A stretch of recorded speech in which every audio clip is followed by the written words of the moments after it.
Oh, FDR, the president who gets us out of the Great Depression with the whole New Deal thing, and then, getting into World War II and then getting us through World War II, should probably be best remembered for Executive Order 9066, which takes a page out of Hitler's playbook and creates literal concentration camps in the United States, arresting U.S. citizens without the due process of law or habeas corpus, and throws them into camps on the West Coast. Oh, Tommy, it was Germans and Italians too, and not just the Japanese. Which, yeah, sure, but proportionally, the Japanese were hosed way more than any German or Italian descent, and there were way more Japanese camps. And it's all spurred off of hatred and racism because we thought, because they look different, then naturally they're going to sabotage us and they're going to spy on us, although there is no real evidence of any of that going on at the time. Hey, man, I digress. You have a camp that's set up so that that these Japanese individuals of Japanese descent, some of them are immigrants, yes, but some of them are actually U.S. citizens.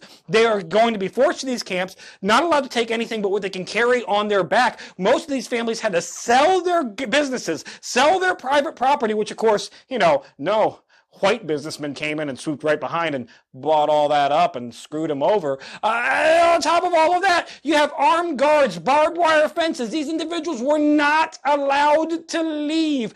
And in the Carter administration in the 1970s, an investigation was actually done on this to determine whether or not that was actually justified. Guess what? Wasn't justified. It was pretty much racism. And you want to know how you know? It was pretty much racism in Hawaii, the place that got bombed actually by the Japanese. There were 150,000 Japanese descendants living on the Hawaiian Islands at the time of the start of World War II in 1940 and 1941. But only 1,500-ish of those individuals are actually going to be put into internment camps. Well, that's weird. Why would only 1,500 of 150,000 Japanese on Hawaii be? Oh, that's right, because there weren't that many white people living on those islands yet. So there weren't that many white people to get all scared about people who looked a little differently than they did. Racism!